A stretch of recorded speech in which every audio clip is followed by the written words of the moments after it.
Pledge of allegiance.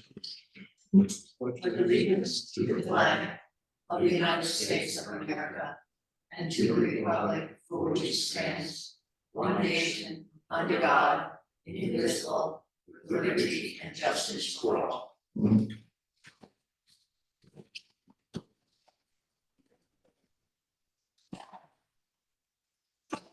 This afternoon, I'm pleased to have Tim Wheeler here from the Perfect Earth Project. You want to come up and it's going to do a little brief environmental presentation. Tim is, I believe, working with the Land Trust to kind of get a marriage between the landscaping community and the public to make their properties more environmentally friendly. And I think you can take off from there. Okay, well, hello. My name is Tim Wheeler. I'm the Regional Program Manager for Earth Project's Living Lands Program, which is a new program that we just started in collaboration with Land Trust. By a show of hands, does anyone want their property to look like this?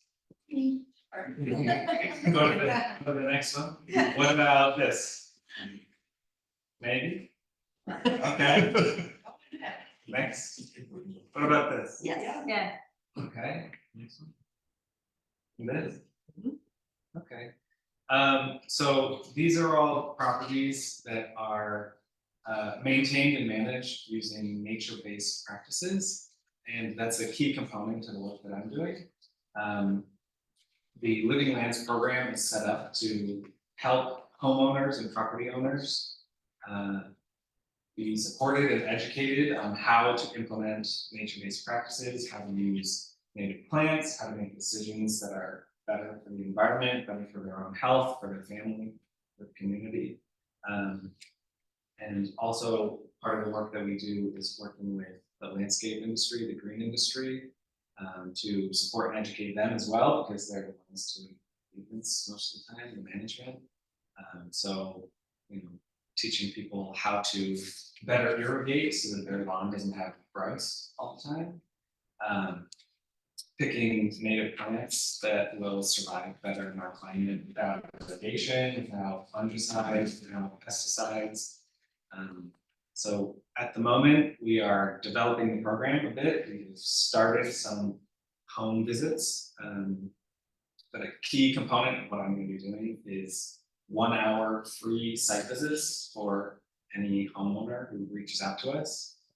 It might take a little while, depending on how much interest there is to get to everybody, but we will get to everyone, especially with the help of Land Trust.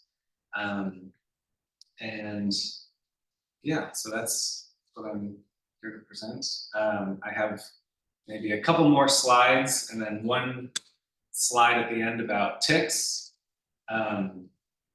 So just about this picture, one thing that a lot of people think when they think of nature-based practices or not using fertilizers or not using chemicals on the property is that it might be a little wild. One little piece of information I can share with everyone today is that there's something that we call cues to care. So if you looked at this picture and there was no path, and it was just tall grass, you might think, oh, nobody lives there, no one's maintaining that site, even though it's a beautiful picture. But the fact that there's a path, a simple fact of that tiny path going through this short grass here can be one cue that someone is caring for this space.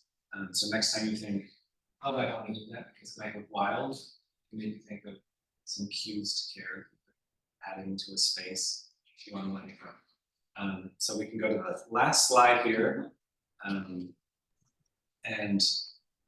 mayor and I had a phone call last week and he brought up ticks as a big problem. And that's of course something that we're hearing a lot about. So I just wanted to share with everyone that there's a new tick management system called Tick Box. Instead of spraying chemicals all over your property that's going to kill every insect that you have on the property, there's this new system that I think was developed with the Carey Institute, which is in Catskills, state of New York. You put a box out on your property or several boxes, depending on how big your property is. And in the box is bait for mice, along with an insecticide that kill ticks. And the mice come in for the bait, they get brushed with this chemical that will kill the ticks. And then when the ticks crawl onto the mice, they die, similar to how it works with the dog being treated for ticks. Yeah, so this has been shown in studies. It's very new, but it's been shown to be just as effective across 2 years as spraying. And it's much better, it seems, for the environment. You can pass that on to anyone who's interested in dealing with ticks in the property. Where do you get? You have to contact some pest management companies. There are 2 around here. I'm going to forget their names now, but I think Hampton's Pest Management. Is that a name that everyone recognizes? No. I think that's one, yes. Do you know the difference between I see it at the top too, we use the tick tubes at our house. I don't know too much about the tick tubes, but I've heard that this is just as effective as everything else, and it's better. But some research on the tick tube. Does anyone have any questions that I could answer? I do. Tim, you said you would offer to visit the homeowner's property. Mhm. How do we make that happen? So as I build up my capacity to do that, we're gonna start sending out information in our newsletter and posting onto social media. I can share that Okay, with the village once I'm ready to really start okay. doing site visits, and you could maybe share that. That's I gonna can be do called the that, perfect project. Yes, so if you're interested in more information, you can go to perfectearthproject.org. Those two, the first pictures that were reviewed, the gardens, those weren't, those deer resistant, speaking of things, I mean, there's something that, was that from Al of deer resistant material? It depends. So there are a lot of plants in the nursery industry that are labeled as deer resistant, and some of them aren't. A lot of them aren't. Yes. And in this picture, it has a deer fence. If you go back a couple pictures, this picture, does anyone recognize that? It's Main Street. It's just down the road, yeah, exactly. I don't know if they would have deer in their front yard right on the highway, but perhaps they don't, but it's not deer fence. So there are, deer resistant. Usually if you go out into an open space, which means an undeveloped space, like a green space, go to a land trust property, there's a plant there that the deer aren't eating, they probably won't eat it in your yard. It's a good tip for finding plants that are deer resistant. Like bayberry, you go out and see bayberry all over the place. Deer for now are eating them. Any other questions? Well, thank you very much, Tim. Thank you. Thank you. Thank you, Tim.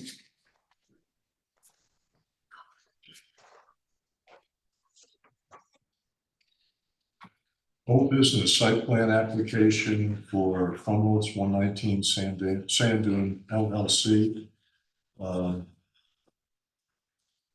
After looking at this and thinking about it a bit, I think the intent of the legislation you were pointing to was to encourage people really to move back from wetlands. It's not kind of a given, if you're not doing that, it was really meant to encourage people to move their properties back from wetlands. In this case, that kind of inducement doesn't work.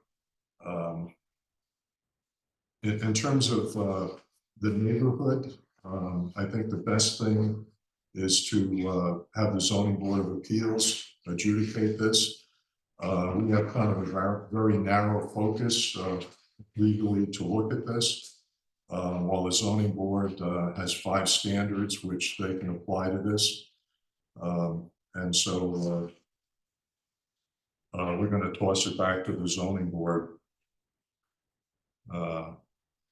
This isn't really subject to negotiations, so. Yeah. I appreciate all his lawyers being here, but it's kind of our decision whether we want to take it or not, and I don't see where that's the best outcome. Because we have such a narrow focus to look at this, anyway. So there's a resolution in the packet on, that refers the application to the zoning board of appeals. And otherwise approves the application pursuant to 245-65G, which was the CHA relief. But the variance requests would be respectfully referred to the zoning board.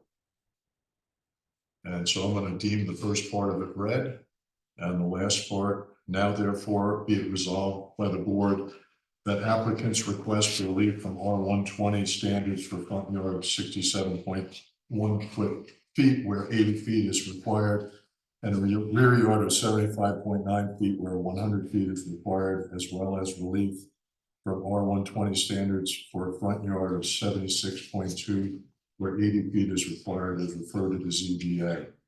The board otherwise approves the application pursuant to section 245-65G of the village code. I'll make a motion to approve this resolution. Second. All in favor? Aye. Thank you.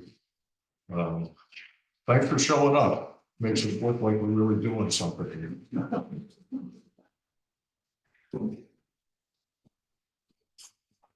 Next item is the site plan application of Kent Schwartz, 182 Town Line Road. We have Rich Warren here, who investigated the site as to the propriety of doing some clearing, and I'll turn it over to you, Rich. Sure. Good afternoon. I've been down to the site at 182 Town Line Road. If you've been down there, it's the fourth house south of Daniels Lane on the west side of Town Line Road. And it's a relatively small lot. It's about 19,000 square feet with a home that's currently being renovated. I walked around the back and looked at the area that had been proposed to be cleared. Right now, the property is cleared about 8,368 square feet. They're looking to clear the property 100%. There is no limitation in the code in terms of a percentage that you have to stay below for clearing. It's just that there is the provision under site plan that, clearing and grading, cutting, filling, excavating, tree removal that equal or exceeds 2,000 square feet needs site plan approval. This area historically was farmland. This whole area, this neighborhood was. If you go back and look at the aerial photographs in the town GIS, it was an area that was devoid of vegetation in its entirety. The homes that surround this site are all landscaped with lawn and landscaping. And it would appear to me, after walking through the property in the back, that this is an area that was never returned back to native woods. There's a brick patio that's kind of stuck in the middle of the vegetation. You have ferns coming up. You have daffodils. You have privet hedge that's overgrown with vines. You have several large dead distressed trees, some red cedars, black cherry, entangled with vines. I don't think it's any kind of vegetation that would be envisioned would be the type that one would want to try to preserve to prevent from being cleared. So they're before you looking to clear the remainder of their property. It's a type 2 action under SECRA. I do recommend the board approve it. However, I did put some recommendations for you to consider. One, I don't know that you would need to have a public hearing on this. It's up to you if that's something you felt you wanted to do.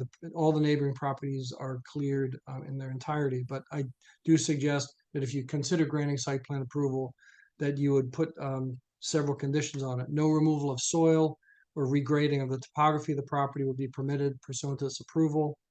All landscaping debris that's generated from the clearing activity would be removed from the property for disposal at an approved disposal site. Prior to any clearing activities, the north, west, and south property boundary line should be staked by the surveyor to avoid potential inadvertent clearing of neighboring properties. Any clearing areas shall be revegetated in order to avoid potential runoff or soil erosion on adjacent properties. A temporary silt barrier should be installed and maintained along the property line when the clearing is to occur to prevent runoff from carrying silt and sediments.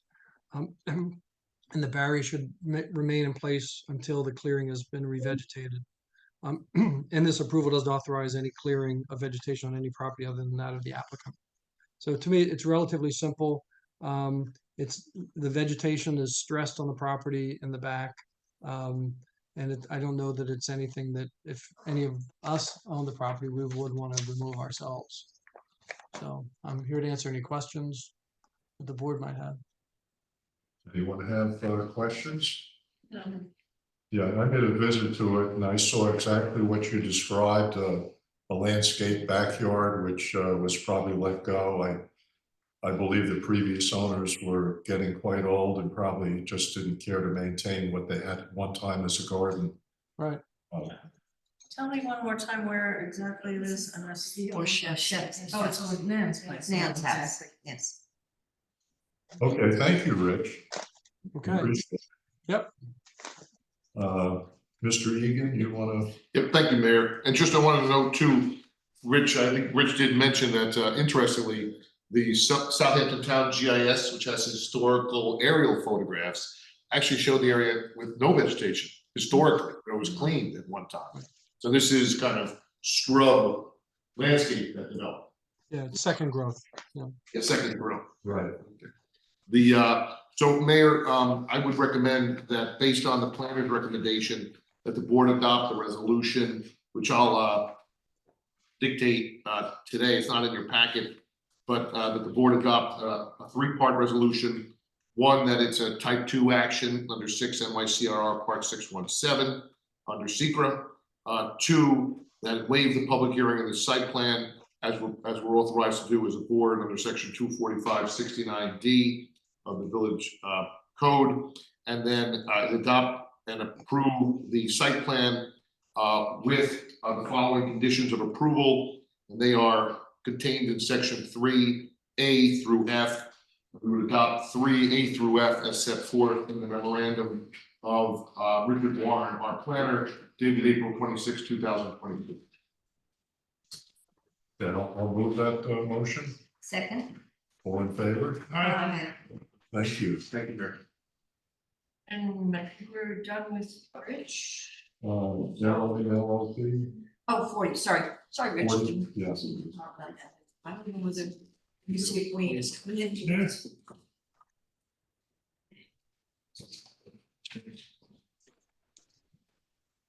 Wayne?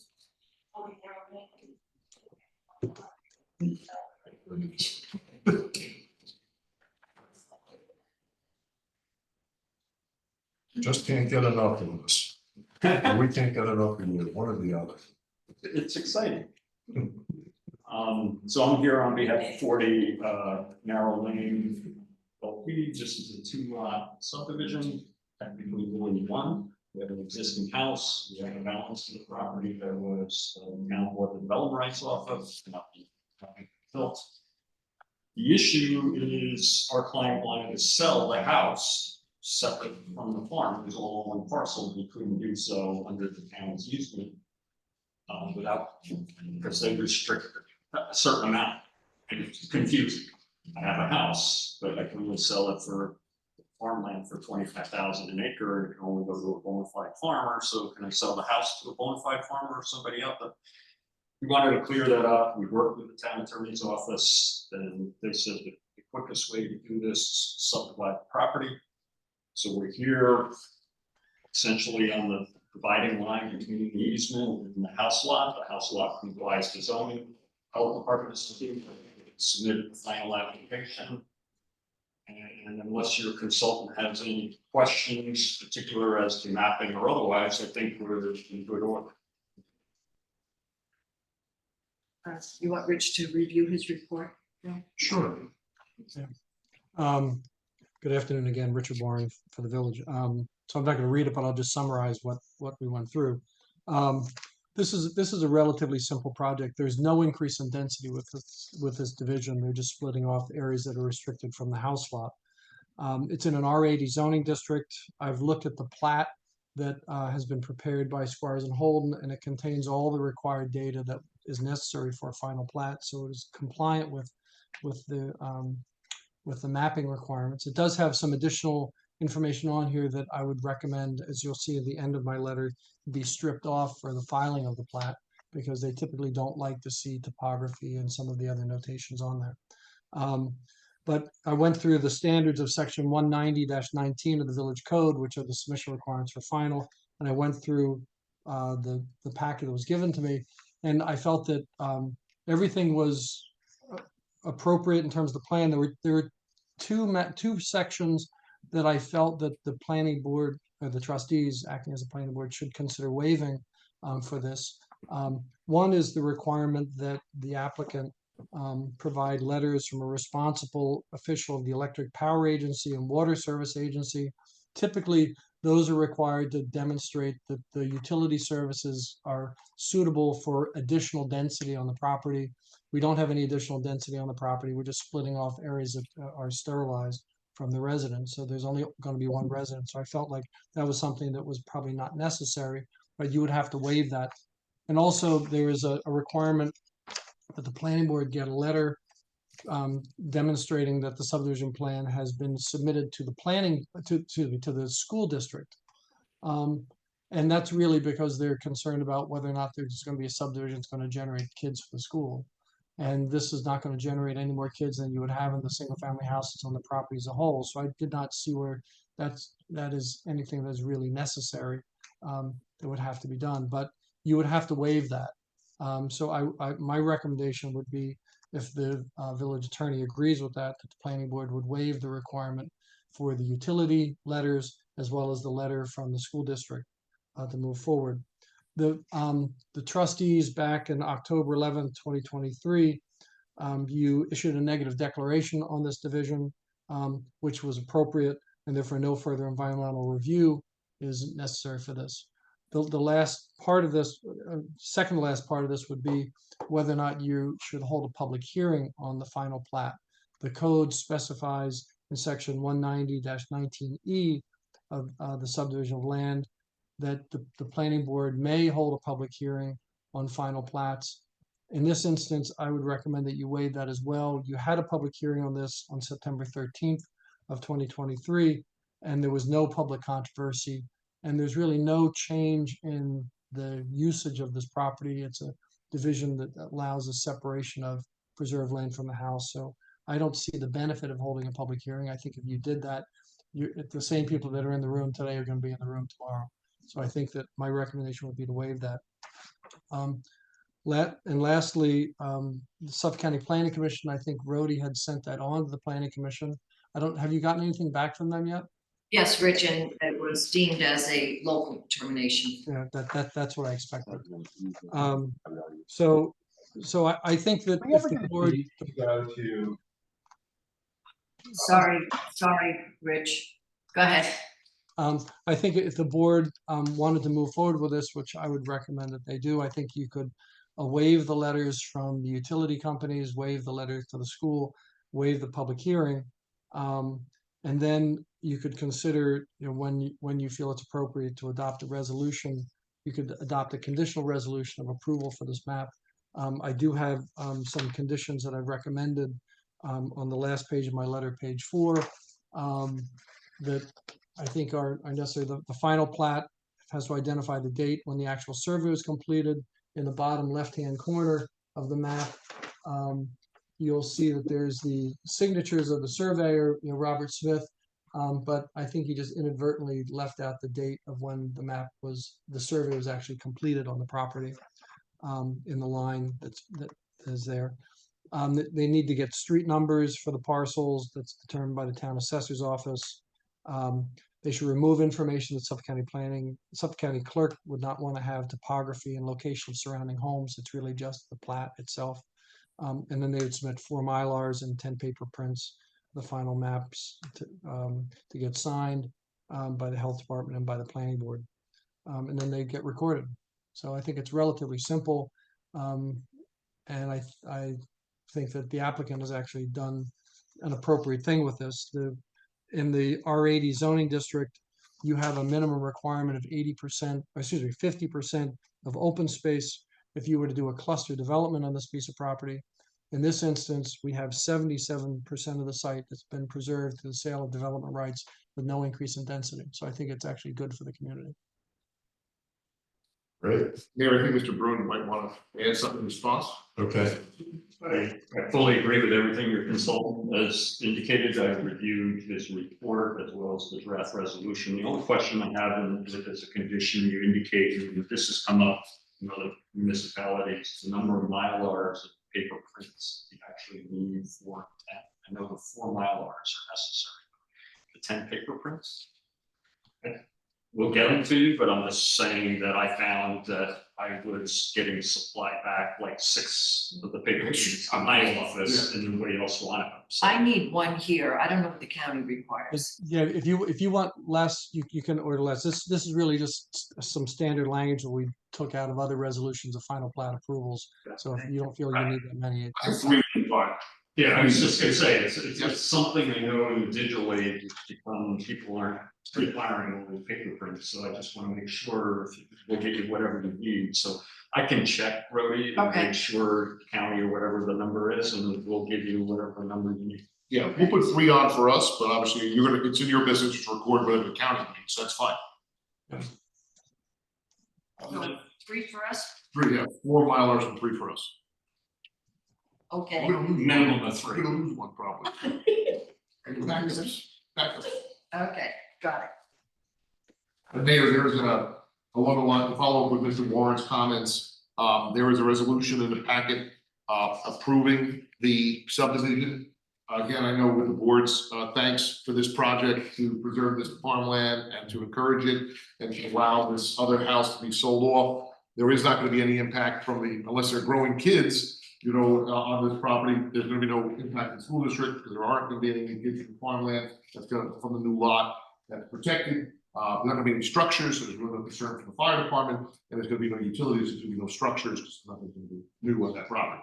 So as clean as really clean can be, there is a resolution for conditional final approval of the subdivision in the packet.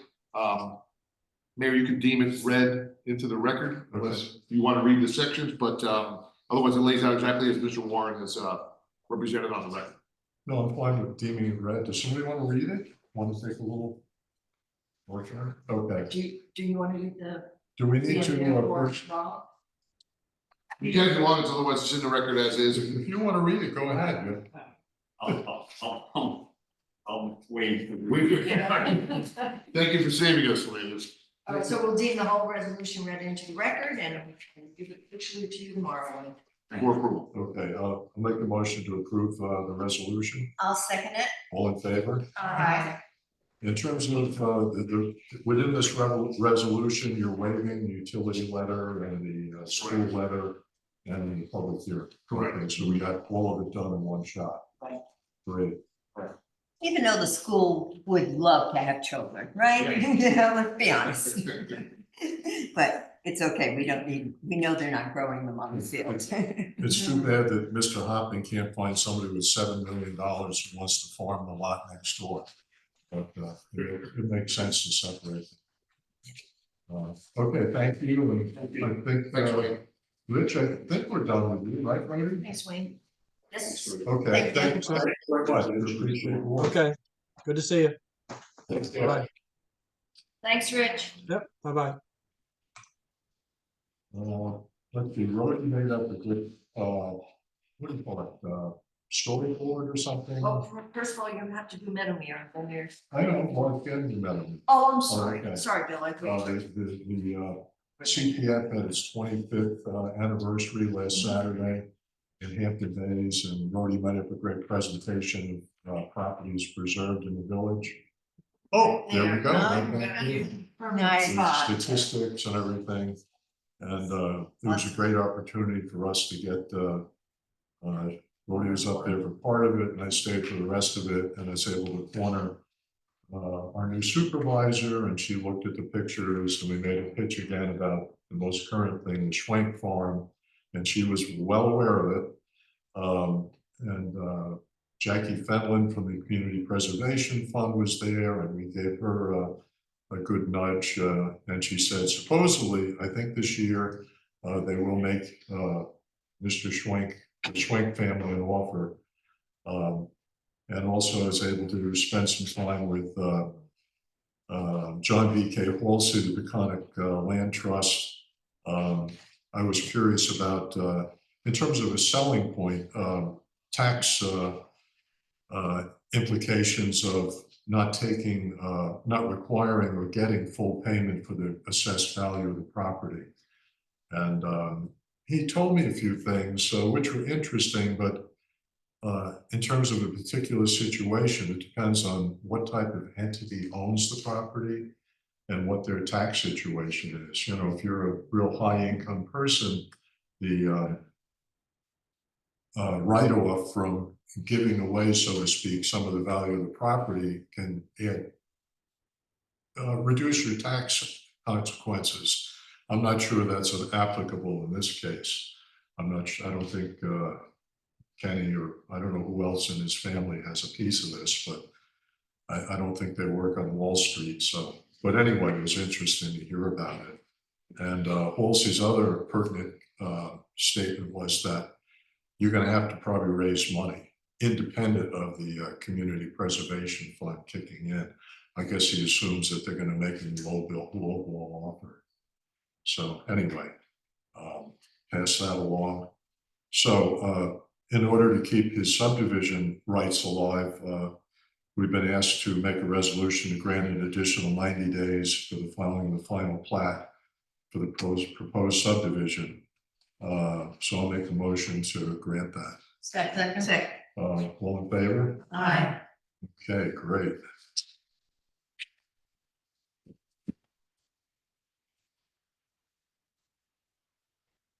Oh, another police report. Minutes first, Bill. Oh, I Sorry, missed it's at the it. bottom of the first page, sorry. Yeah. Okay. I read the minutes. In my reading, I didn't find any errors, not even a typo. Did you do them or somebody else did? It was a joint effort, Bill. Oh, okay. Two eyes are better than one, Oh, or okay. two sets of eyes are better than one. And the truth of the matter, I know with myself, it's very easy to read pages and pages and miss a tiny little thing. Oh, yeah. I am. Did anyone else find an error? I did not No. Okay, I'll make a motion to approve the minutes for the April 17th board meeting. Second. All in favor? Aye. Okay, on the page. There wasn't any special meeting, was there? Nope. That's okay.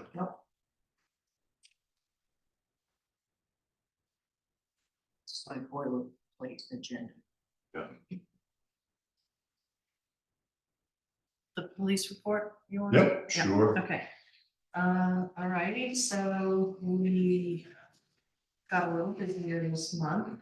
And the total number of traffic stops was 144, up from 89, the late 80s for January, February, and March. Of them, there were 5 arrests. I was thinking they might be mostly on the highway. Well, 3 of them, or actually, I'm sorry, 4 of them were on the highway, and 1 was at 250 Sag Main. So, and then most of the fire alarms and the other alarms were false. And Which is great. yep. So that's about it. Well, thank There was you. a reckless driver on Sag Main and Parsonage. And they got him. Yeah. Oh, good. Are there new officers? There is a whole slew of new Yeah, officers. They okay. started to come in last week. Okay. It's about 6 of them. All right, I haven't met them noticed all yet. Hernandez and Louis, Lewis Benkov, was he? on? Rich Bencoff's been Oh, with us okay, for years. He's a okay, weekend guy. okay. Good. How are they all? Like I said, I haven't met them all yet. Okay, Bridget was on yesterday. Casey was on Saturday day, I think. mhm, And I met Colin and Kyle. Well, they're not on the schedule yet today. okay, being trained by the officer, so that's nice. Yep. Yeah, John was showing me a number of calls that the fire chief and EMS and all these people respond to, and I guess all of that, you think shows up on our report? The police have. And this report that we get Yeah, is through dispatch, so whatever goes through dispatch. I see. Sagaponic, so, because you'll see there's. The ambulance. Yeah, the ambulance calls are on Yeah. there, the fire marshal's calls are on there, code enforcement. Okay.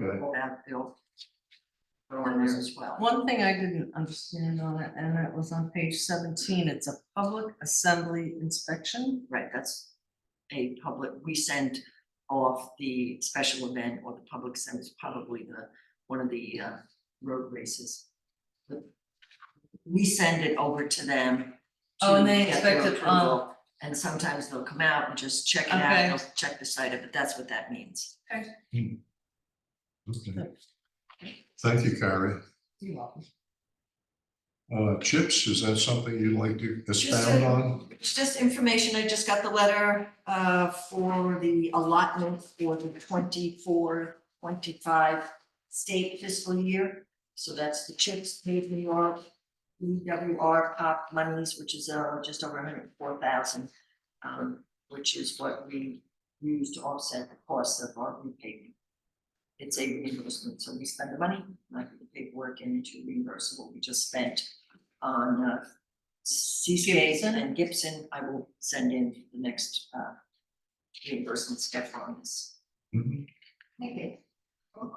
Seascape looks great. They did such a good job. Yeah, Yeah, they did. And Gibson Beach down there, Yeah. to be able to actually turn your car around, pull into a parking space. And I love the handicap spot, oh, yeah, though I'm not allowed to park in it yet, but I would love to learn later. But it's nice that we have a handicap spot that I could have my mom unloaded in a safe place. right. So, anyway. Yeah, the edge of the, where they put the jute mat, that was, I guess, an afterthought. Peterman said that originally he didn't put it in it, and then he thought, I guess he went back, and it doesn't amount to much, but it looks kind of crude, but then I realized they put it down in the rain. And so the guys were walking in mud when they put the mat down, Can you Does- park on it? the slope. No, it's the slope going up to Yeah. the hedge he's talking about. There's a jute mat on it. Until the grass grows, correct? Yeah, right, the grass grows through it, and it keeps it, I guess he thought, he got nervous that it was gonna wash into the gravel drain. Yeah, and lose all the And grass. so he added that. At first, I thought it was crude, but then they did it in the rain, so their footprints, they made a mess of it, but it'll roll up. Yeah. Yeah. The Yeah. grass grows. Now that we have the lines, if we can just go back to what we had discussed. Hmm, We could probably rearrange some of the paraphernalia between the lines and the Southampton Town sign in order to get bench in, as well as to make it more accessible for them to get to the garbage. I think the garbage might have to move because the garbage truck has to go across the handicap zone to connect it, the garbage is under the sign at an angle. I think he'd have to back into it. I don't, They pick up the cans and they physically. oh, they don't Yeah. do yeah. that thing that lifts them Right. up. No, it's the highway parks. Oh, okay, so then they can I get mean, trucked. I've seen them do Yeah. it, so they drag them out and, Yeah. I yeah, mentioned to Rhodey that, well, I printed out how the sign looked and she said she talked to the town. But it might look nice to have the bench under the sign rather than the garbage, because I agree, it yeah, smells. And particularly on Sunday and Monday, because what happens on Sunday, you have all these people at the beach and it's overflowing. right, You can't get near the sign and you can't get near the little dispenser if you need a bag for your dog's waste. right, So I think if we cleared that area, put the bench there and somehow had the garbage off a little, then people could use what we're providing them with. right. The, disposal of the dog waste, and they can use while they're waiting for Ubers or putting their shoes on to get on their bikes, whatever. Are we gonna have the excess sand moved, removed? I don't know. I guess, there's pavement underneath it, Yeah, yeah, I'd right, like to see it removed, oh, I think. Oh, so you can drive all the way to the end, is what Yeah. you're saying? yeah, you can drive to the end, but yeah, right, for some Right. cars, it might be a problem. Yeah. Yeah, I thought it was nice for people to walk, get off the asphalt, which is not, They also put the bike rack there, which is safer to pull up to in the sand yeah, than to be pulling up, on the street, to the bike rack. you think the Parks Department would go and push the sand out? Do you want vehicles driving down to the gate? Well, you Unless- gotta look at the ocean once in a while. But I thought it was only supposed to, I don't care, but I thought it was only supposed to be for emergency vehicles. Because if you Oh. have somebody, Well, you're not gonna park down there. some people do, because I've seen it. And And I thought that was the idea, Ground. I thought that was the Good idea point, yeah. of possibly putting in the boulders. Is to just Yeah, make that well- and a walk. I don't know, Sherm Beach. Just tell me what you want to Well, do. why don't we all look and talk again next time? Sure, I okay, mean, or get a picture, so we're yeah, looking at what we're trying to talk about. I mean, I mean, we don't have to, I just figured that's how it used to be, so why not get rid of the Yeah. extra sand and. I just, from the standpoint, I don't know if people will, I wonder if they'll still park on the sand. If you want to keep them out of there, you know, I just assumed it was nice on the feet to be on sand, Yeah. but that's why I wasn't, but I don't really care either way. it was good too in this process, and I don't know if Jim Peterman did it or he called the right person, but those wires coming out of the knocked over old Oh, electric yeah. things, all that got cleaned up, so Yeah, that's he seems to know who to get a hold of. to do it. Yes. So that was good. Well, why are they even there though? Shouldn't they be on private property? It's where the That's- utilities come up. It's where the utilities come up at the end of the road. It's on village property, those segments, but they've been hit by cars. And they're just all this wire and Yeah, so plastic. put it on the private property, right? No, but it's the utility for the whole road for a bunch of stuff. Yeah, it's a junction box, maybe It's a it goes big to both box. sides. I don't know, I mean, I think it's a big box, because when Yeah. it gets hit, sometimes that's when everybody's, Optimum, Verizon, all that stuff goes down for the entire road. right, And I always wondered why it was down there and not where people were trying to park. I don't know. yeah. Anyway, I think it looks really nice, and I really was excited to see that handicap spot. On Town Line Road, yeah, talking about Peterman, that guy cable, it's gone. Yeah, There you go. yeah, just like that. Yeah. There was one shrub that wasn't cut down on Town Line Road, and I was itching and finally went down with a chainsaw and cut it down. And then you could really see there was a guy cable, big heavy thing that came up and used to be attached to a phone pole. And it's just been sitting there, for years, I guess. And once it was exposed, we sent a photo off and Jim got the guys, what would No, pay her he's- to? Really Yeah, they good, took done it all the out. double poles off on Bridge Lane Yeah. too, that were so ugly. You just have to be a squeaky wheel, that's all. Yeah. Yeah, he knows Not the right person to. who to get a hold of. So anyway, we got a bill for the projects. Right, so they're all done, we kind of just went through the repave, Right, complete. assembly permits? Yes, application. Party central. Yes, Rouse Summer Party. It's on 170 Parsonage Pond Lane for August 1st from 6:30 to 11:30. It is a summer party in the backyard for family and friends. Let's see, it's 120 people to attend, 20 to run it, so 140 people. The number of vehicles expected is 20. A lot of people Uber these days, so Yeah. what Right. used to normally be, we would figure 2 to a car. They, we have to take that into account now, I'll count them. do that, would you, Lisa? And then there's no valet, there is on-site security. Roman Sanford. And their catering company is Shake Shack and Swell Taco Truck parked in the driveway.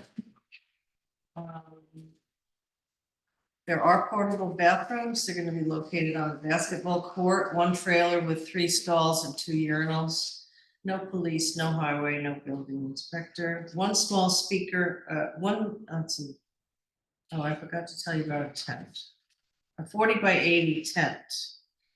A one small speaker in the tent, Sonos house system, and bistro lights in the tent. And the parking is going to be, up there on the side of the street, on one side of whatever street it is. Parsonage Pond Road. So, any questions, or Rudy seems to think the parking's gonna be fine, right? Yeah, we've had other parties right next door to that, and that's their parking plan. There were no issues. So Okay. Any questions? No. No. I make a motion that we put this assembly permit forward. I'll second, okay. All in favor? Aye. And then there is gathering in the garden. It's the Wainscott Heritage Project. That will be on July 13th, a rain date of July 14th at 602 Town Line Road. That's the Hedges residence from 6 to 9 p.m. They're charging $75 for the event. And, there's 80 to 100 people, 7 to work it, so an estimated 97 people there. It's a garden gathering with refreshments for Wainscott Heritage Project patrons and supporters. Number of vehicles, 40 to 45. That's a lot compared to the other one.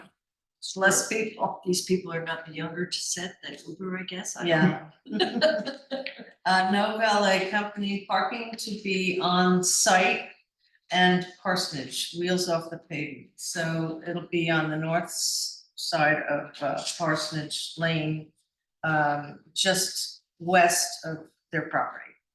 If there's an overspill. No catering. Portable bathrooms, yes, location of one portable, to be determined. Any questions on that? Yeah, give them a nice big piece of property to do it with. They do. I make a motion that we put this permit forward. All in favor? Aye. And there's a letter of intent, or is there another? Oh gosh, how could I forget? Okay, so there's a Sagaponack Horse Show, which is going to be a couple of dates. On July 17th and August 7th at 58 Daniels Lane, the Topping Riding Club in Sagaponack Horse Show. It is from 7 a.m. to 5 p.m. and it is 125 people to attend the event, 11 to work it, so 136. Horse show, 3 judge rings, grass ring, field. I don't know what that other one is. Yeah, a horse show. And number of vehicles expected 50, no valet. All parking is in 3 paddocks on the farm. 15 large garbage drums for the garbage. And bathrooms, limited site service 5 by the office parking, the ring at 1 and 2. And then there's sound. She doesn't list the type. So they've had it before and all of SAG can hear what's going on. Any questions? What a great Concerns? tradition. Yeah. Okay, I make a motion to put this permit forward. Second. All in favor? Aye.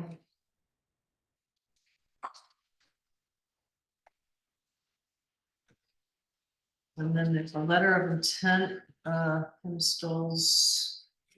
It's not in here, it's 172 Narrow Lane East, July 20th, from 2 to 10 for a fundraiser for the LGBTQ and charity. That's, we don't need to vote on it, it's just a letter of intent, so I guess that would be forthcoming. She sent an email.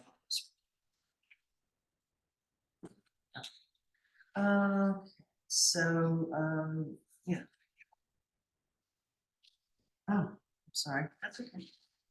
Yeah, it's 7:20, the time is 2 to 10, address 172 Narrow. 125 people, yeah. It's just, that's it. We just said. So they have to put in their application, so you'll see that in June. Mhm. And they were short in inspection, was that why they didn't put it in? Was They, that the one? they have open building permit. Yeah, okay. And so they have to close that, so Right, they're working on that. okay. Well, let's see, we need an additional election inspector, Alexandra Toscano. I'll make a motion to appoint her for the June 21st village election. Second. All in favor? Aye.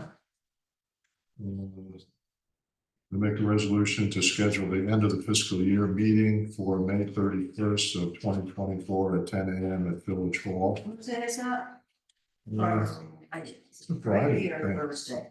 Yeah, the last day of the month. Okay, Friday. It's Friday. Do I have a second on that? Second. All in favor? Aye. I will. Village welcome sign, everybody looks nice. And I'm sure the sign people can get that curve Oh, yeah, more graceful, unless you have a CAD program on your computer, it's really hard. yeah. No, And I I've seen don't- that somewhere else, that Yeah. it's something like that, it's Very great. simple, yeah.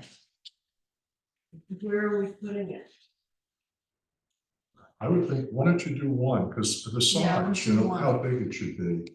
And then you could say it should be big, if you want to do it again. From then on, bigger or yeah. Smaller, We or how learn it's mounted, from our- exactly, yeah. Somebody had said off the end of Wainscott Main Street one time, and I thought, that's kind of cool.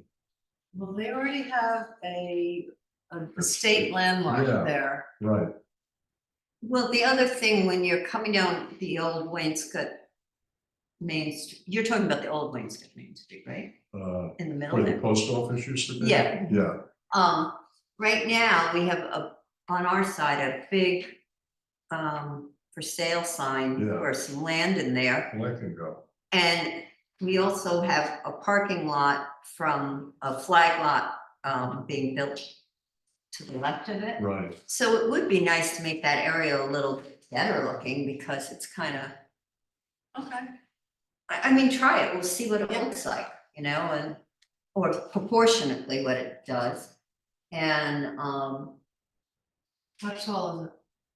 oh, the guy has to, Figure it out. Who's the guy? The sign guy, right? Okay, so now I'll take that design. You need to tell me how big you want the sign. Oh, okay. it's either gonna be 3 foot or 4 foot for the first one. Yeah, I would think so. 3 Three. feet ish. That's about More 3 than feet, that. right? Yeah, it's probably gonna be 4 feet.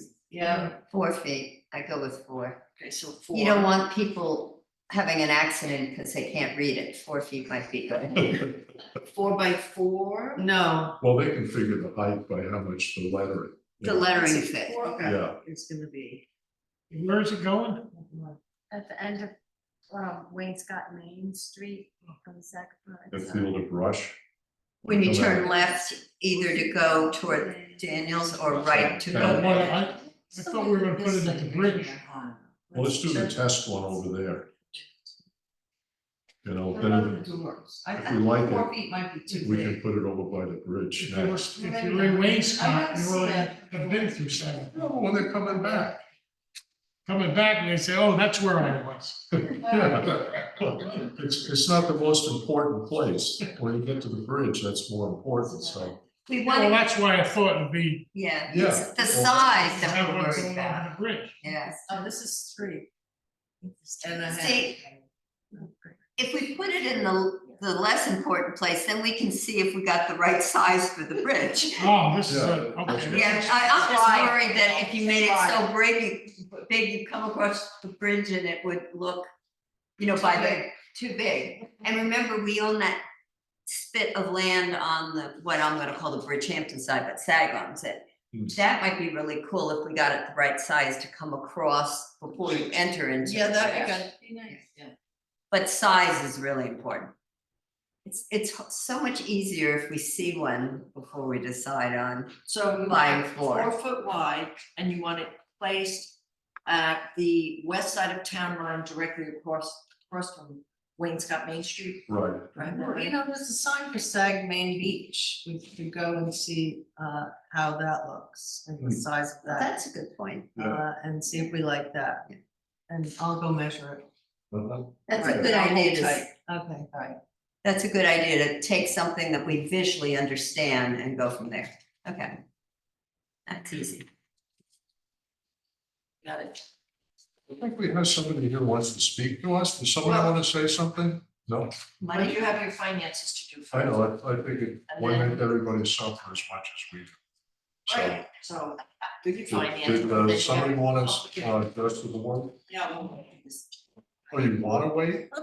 Well, It's a matter of attending a meeting, Oh, okay, okay, but I appreciate it though. okay. approving the bills goes quickly. Okay, so we've got a bunch of financials, which we took in money, enough to cover all the bills and more, so we're in good shape. I don't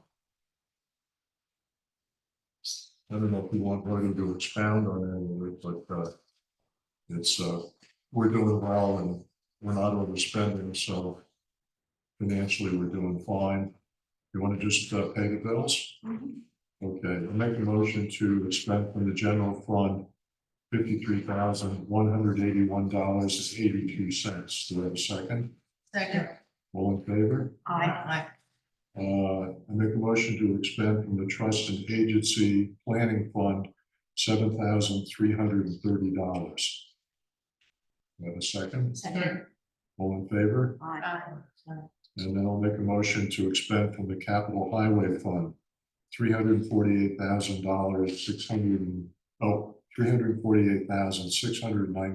$348,695.12. Do I have a second? Second.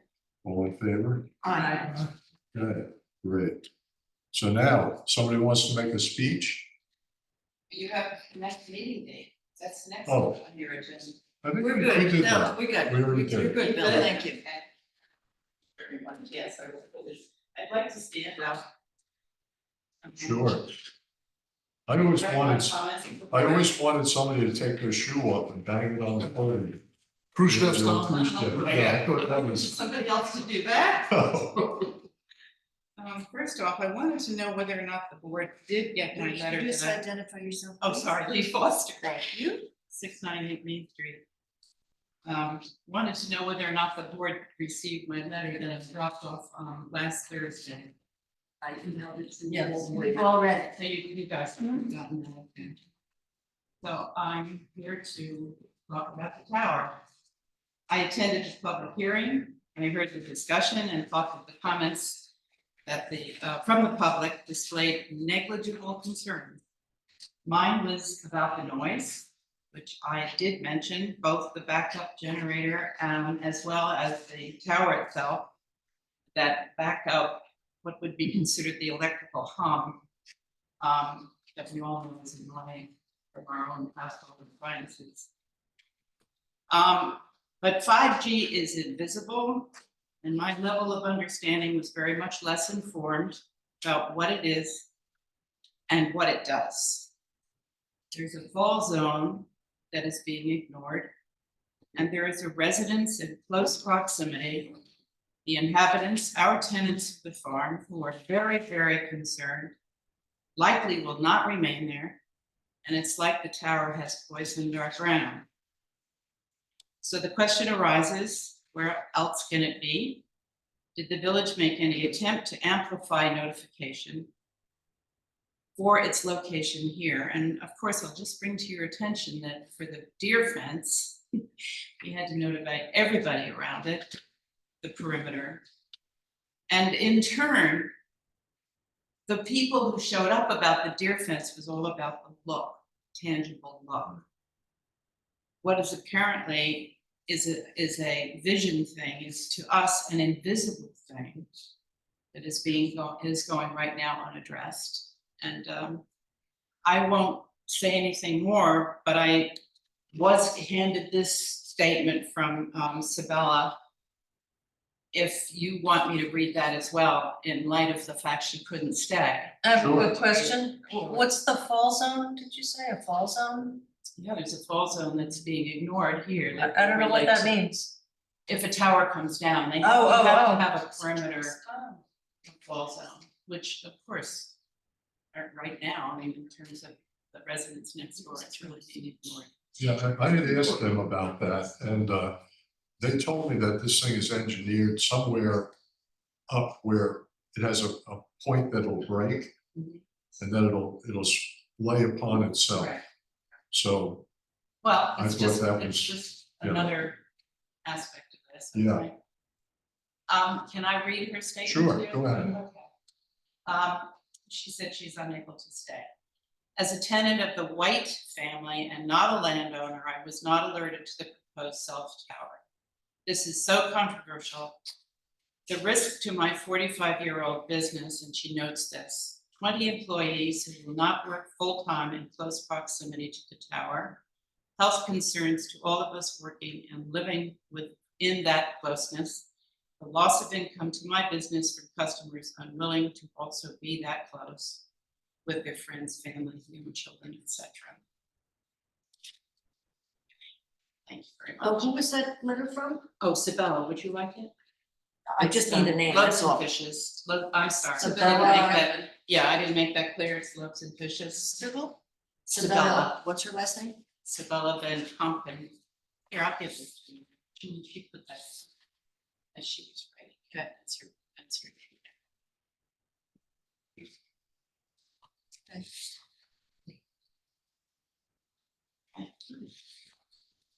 anybody else? Yeah.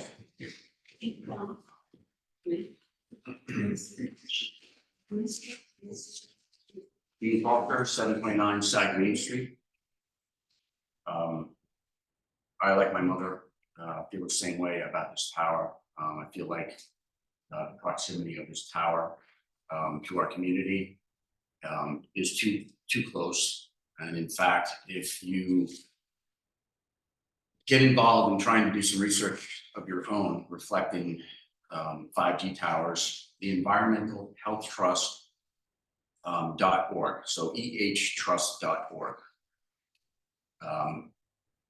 That trust has gone out and done a lot of legwork on the toxicity, I would say, that these 5G towers will commit within this zone.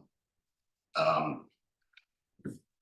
understand the 4G towers were about getting the signal up and out and getting it in line of sight, and that worked to the point, whereas now the threshold's been met, reflecting the amount of cell phones and other, technology that is using it, that now it's not enough and they've gone to this 5G. The 5G is a smaller waved signal, radiation emitting signal. It has the ability to get through a lot more than the original 4G. So if you're standing around it, it's going through you. And I think that there hasn't been enough, or put it this way, there's not been an independent study done by the FCC or that relates to the reality of these new microwaves, let's call them, and how they affect people, birds, and other things that are in the surrounding areas. So I want to just tell you a little something that happened to me that reflects me now understanding a little bit more about radio frequency. And that is, as you know, on the farm, we have a tower. And that tower originally was a transceiver. So it was two-way communications between the tractors and, anybody out in the field. And that worked great. That ended up, because of Nextel, we no longer used it. And then, of course, the fire department came to us and said, hey, could we put a repeater stick on that tower? And I said, yeah, why not? I was in the fire department, why not? Let's help it out. Well, this might sound a little hokey, but bear with me. Very soon after my father's death, I had ospreys come land on the tower. It had never ever happened before. Like, what does an osprey do in this tower? So I was, of course, interested, like, is that bad, right? Is that right? And so I kept watching him. What the osprey would do was ruffle his feathers. He'd keep ruffling his feathers. And then finally he'd disappear, gone. Well, I ended up deciding, you know what? I'm gonna unplug that repeater in my shop and see what happens. And when I did that, I have now a family of ospreys that come and perch on that tower, do not ruffle their feathers, and will sit there indefinitely. They just love the view. And I say to myself, those guys aren't ruffling their feathers anymore because they're not feeling the heat that's going through them and departing now, and within 2 minutes of landing on it, they will actually sit there on that tower and look around. So that just told me right there, this stuff is real. This stuff is emitting, things feel it, things are touched by it. And I just feel like you're all my friends. We're all in this together. We're all in this town together. And I just feel like jumping in this 5G thing is really the wrong place to go right away. I'm not saying that it's not going to happen eventually, but damn it, let's get some real fact finding out there that reflects this new technology. I just don't find it to be fitting on this tiny little residential parcel as it is. And I understand you can get variances, you can do this, you can do that, but it's just too small of an area to be pushing out all this power. So I am majorly adverse to it. So I guess that's all I can say. Okay. All right. So thank you all. Thank you. Anybody else? Yeah. All right. Pretty, what is it? Okay, what's it called? Oh, Triple play. Yes, so, as everybody knows, we have this, Marilee Foster. We farm this land back here, and my family worked really hard to preserve this land back here, permanently preserve this land. We went so far to even have a bargain sale to preserve this land so that we could make sure that it wasn't, that it by preserving that farmland, we met our own goals. We also at the time thought we were really meeting goals for the community, for the well-being of the village that my family spent many generations. I am so lucky to have found, my brother and I are so lucky to have found amazing employees. And the only reason we can have these employees is because we have a house.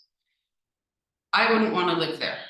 My employees have both made it clear to me that when that tower becomes operational, they will not be living there. And I know 2 employees in the village of Sagaponack don't seem like much, but if either of them were here, I think you would both recognize them as being really part of this community. And I think that their well-being is important as anyone else's. And Lee brought up the deer fence. Honestly, when I heard this tower was being discussed, I said, well, we'll let those other people fight it because I've got enough battles that I fight on a daily basis. And when my mother told me that nobody was at that hearing, I said, well, they should have proposed a deer fence around the freaking tower. That would have put an end to it. And so I like my brother, like my mother, I think that the brakes need to be tapped. And I think a new and a better location, though there may not be one, which then brings us to the larger conversation of an overburdened infrastructure on the east end of Long Island that every village is feeling. And I realize it's frustrating not to have a phone signal, but there's actually other ways to solve that. It's just the industry doesn't want it to be solved the most economic way because that doesn't really make them that much money. So I hope that there's more time to discuss this, and because it's short of saving the historic bridge, I think it's really about this community and its well-being. So thanks so much for hearing us out. And like I said, sorry we didn't come quicker. I really thought that the people who lawyer up regularly would have been lawyering up for this one. So have a good afternoon. Okay. Thanks for showing up. Yeah. Let me tell you where this thing stands.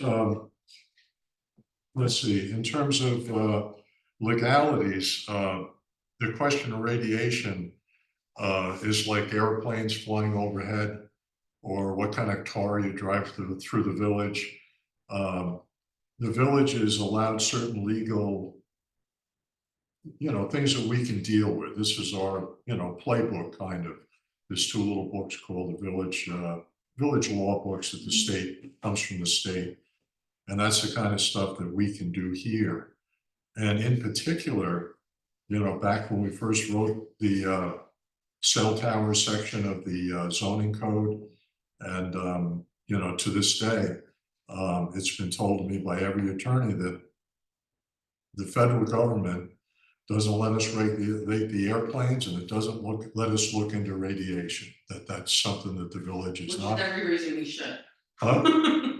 Yeah, well, the fix is in, you want to look at it that way, the fix is in. Literally, I've had more people tell me that they want this tower. You're the first people who came forward who objected to it. Do they live next But to it? well, exactly, I know what you mean. And then it comes down to the real nut of it. This thing is a done deal. Sorry to tell you, but everything's signed up. It's all done. Too late to the party, or yeah, I mean, what can I tell you? That's where we are. Do you realize that in the original understanding of this type of frequency that it's emitting, that you were not supposed to be within those wavelengths for any more than 6 minutes? There's also a setback on all these towers. These towers should be at least 150 meters from any residence. It started at 300 and then it changed to 150, just because how it works. Senate Bill 637, right of way, nothing can interfere with placement of towers. Clinton passed that, I believe, in '96. Yeah. So we have a whole bunch of garbage that we're dealing here reflecting this. And I just feel that this little village here does not need to be destroyed by this type of crap. So I'll be quite honest with you guys, if this tower goes up out here, we're emitting 5G. I might have to take my balls to this up, because I feel like that is too damn close. Now, have you gone to Kenny Schwank up here, where he has a piece of commercial property, and said, Kenny, can we rent this, put a tower up here, and make this all work, because we do have the setbacks, we do have the understanding. Then what can you do? At least you've tried, but put it in this hole here, and to be pushing this stuff through all these people's houses. To me, it's just, I'm actually just, I'm befuddled by it, I really am, I don't know what to think. I adore all of you to go on this website and watch and listen to the commentary and the fact finding that has been done. Just the FCC is not going to tell you about it, because guess who takes care of the FCC? Who's indulged in the FCC? All the people that work for the telecom industry now run the FCC. So it's like, let's not be a follower. Let's be a leader, and say, and have some pushback on this, and say, no, this is BS. This is dangerous. This is dangerous for our little community. Let's wait longer. But Bill, you're telling me this is a done deal, huh? Yep. Like, so I mean, I don't even understand how that can possibly happen when indeed you have people that own land within 150 meters of this place. Did anybody on the board here do any other fact finding reflecting 5G before we all said okay? Dean, can I ask you a question? Sure. You keep saying 5G. Right. Is it the same as 4G? So what it No, is, it's it's the fifth generation has 340% more microwave But we're not getting radiation that. being emitted. We're not getting the 5G. That's Well, not what this so- tower, am I correct on that? It's 4G. I think it's upgradable to additional technology. But it was, the question was asked whether or not it was 5G Oh, or really? 4G. Oh, And it was said that it is currently being put up as a 4G. It's in the minutes, so I'll verify that, but anyway, just wanted to clarify. The other thing I wanna say is that, again, when this was being discussed, when I saw that it was noticed publicly, because I'm sitting on the zoning board and I've become a little bit more familiar with some of the interesting things about zoning, and I understand that municipalities are exempt from secra, and there's a whole host of things, and I can understand why in a reasonable way. But I also think that when, just because a village can do these things, because they are exempt from certain zoning, should they, is always the big question. Who's benefiting from this? Who's going to be negatively impacted by it, and then what's that way? Regardless of what the village, I mean, the village could put a swimming pool here, they could host carnivals, like who knows what the village could do here if they wanted. But again, it comes back to, just because you can, should you? And I think that in this time that has gone by, the number of people who have come to me, not just my beloved employees, but people from even further afield who I'm guessing that the village will hear from. Going back to the done deal, that you mentioned before, Bill, I was married for 5 years, that seemed like a done deal, and then we got this thing called a divorce. And it was no longer a done deal, and. These are confessions? No, I'm just saying that, you know, legal documents and agreements, Yeah, you know, by God, if the only arbiter we had was it's a done deal, like the whole world would be different. I think what matters is at the last minute, a lot of people have thrown on the brakes. Not just about this, but about other things. It seemed like, oh, it seems like a good idea. Especially dealing, unfortunately, with the very powerful regulatory agencies that we have in this country that are here to protect us, you hope. But as a farmer, I know damn well that a lot of those regulatory agencies are there to help make a profit yeah, for the corporate entities, and they could actually give a damn about the person applying the pesticide, the person who's walking through the pesticide, all that stuff. We know that. And we've seen changes in the agricultural industry, and I'd like to believe that the rest of the you know, other industries could follow suit. And I believe these cell phones should be one of them. You know, we all love them. do you want to get involved in a big lawsuit? Yeah, it would definitely result in a major lawsuit. I respect the Foster's opinion. What is a major lawsuit with whom? The cell tower company, because we have the contract with them, so they would sue us. You mean with Homeland? Homeland, right. Right. Cell phone Right. developer. Right. They would definitely sue us for breach. Mm-hmm. The concerns about. I think we can raise the money in the community to help pay for that lawsuit. Well, the concern about health, I think that, you know, really the complaint lies with Congress. I hate to throw it to Washington DC. But that's where you're wrong. That's why we have municipal governments, because I don't have time, energy, or the money to go to Congress, but I can look all of you folks in the face and we can drive down the same roads. Those people I have no recourse for or with. Unfortunately, you know, I love local government because it's the most forward facing, right? It's like a New England town hall. You actually get to see the people face to face and express what the concerns are. The problem with cell phones from a legal perspective is that Congress, here it comes back again, right? Congress took away the right to do it. And the federal court said, yeah, municipalities, it is the third rail. If you go there, you can't, don't. Like, because every hearing, when they started the cell phone towers, not so much now, because this law is very old. It's got to be 30 years old probably when they first started putting up cell towers. But when they first came out, nobody had any idea how this was even being communicated, right? Before, we always had a phone on the wall with a long cord. We pressed the buttons and we hung it up and we took it and we knew exactly what that science was from Thomas Edison. The new cell phones come out, you know, they're box size, right? And no one knew how they could possibly get the signals, what it was. There was allegations of brain cancer close to the ear, those kind of things. Through efforts, probably industry lobbying, which not that I'm going to contribute to, but that's who makes laws, persuades the federal government to say, local governments, don't talk about this anymore.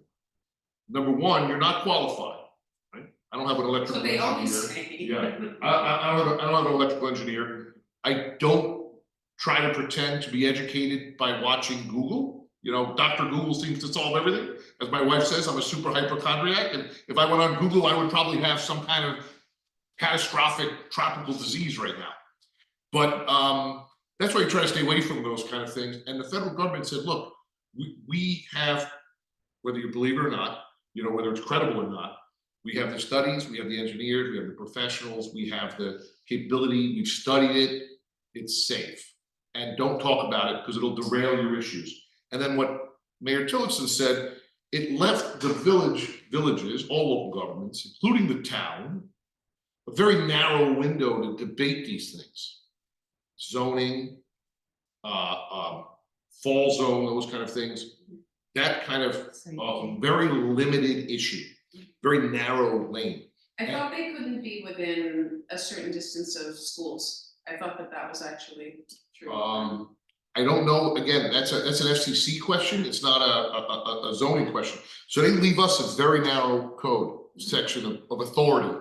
And if the application comes in and says, look, are we within those parameters? It's virtually a done deal, as we said, we've reached it.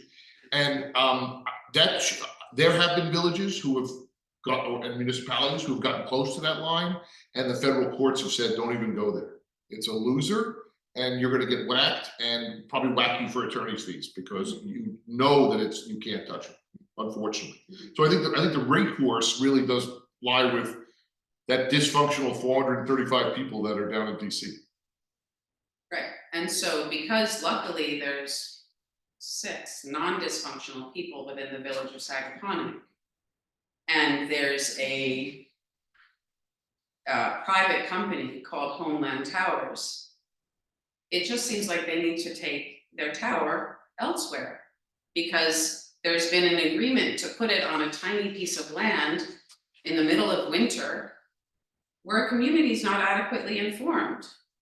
And I think that and again, I'm not, the whole community could have been here, and part of being a good part of being part of a republic is showing up. I get that. That's why we're here today. We weren't here in February or whenever the original hearing was, but I don't think this village should be afraid of lawsuits. They're certainly not afraid of lawsuits when we're defending other things. We've had a few. And I think that there's a lot of people who are really passionate about this issue that would want to support the village in taking a stand, because You're the only believe people me, that just for came out years, of the it. government told you it was fine to put Monsanto, Roundup all over playing fields. Now look what we have, and those guys are packing, like, anybody knows what goes on in Washington, so we should really take an exception to protect ourselves. Good. I want to piss you off, but if you had an alternate site, you should have brought it to us before, and the objections. I mean, we've just rolled along on this thing, and Yeah, but we shouldn't just roll along on something so significant. Can I make a comment, please? Because you're the first people who have complained. Right, Everybody else here is we are going now. rah, rah, rah. That's because they don't even live here. There are people, Yeah. like, we actually live here and have adjacent farmland, I mean. I wish I we wasn't came here to that one listening. hearing. I wish I wasn't here telling you bad news. Yeah. It's not really what I want to do and where I want to be. Well, then I think that And, there's just time to reconsider everything. um, Because if why not reconsider something? Bang the gavel, Bill, I wanna say something. Go ahead. Rhodey made up she made an extremely important comment. 4G with the possibility of 5. I would like to know whether or not that contract includes the upgrade. Because if you signed that contract relevant to the upgrade, then there is the possibility, certainly, in the future, if indeed I'm hearing this correctly, say something. that 4G, am I not hearing it correctly? You're right.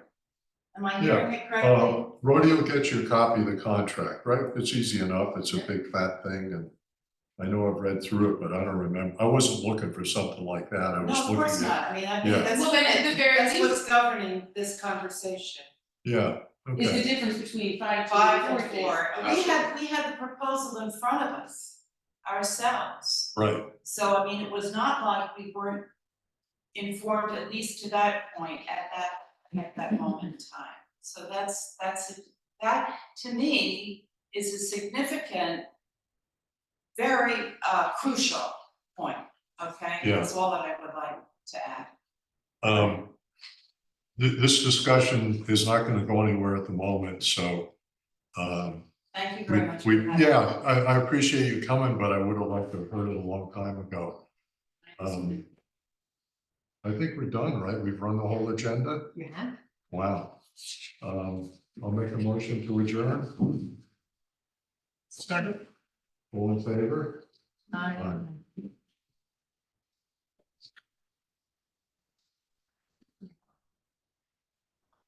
Oh, this is valid.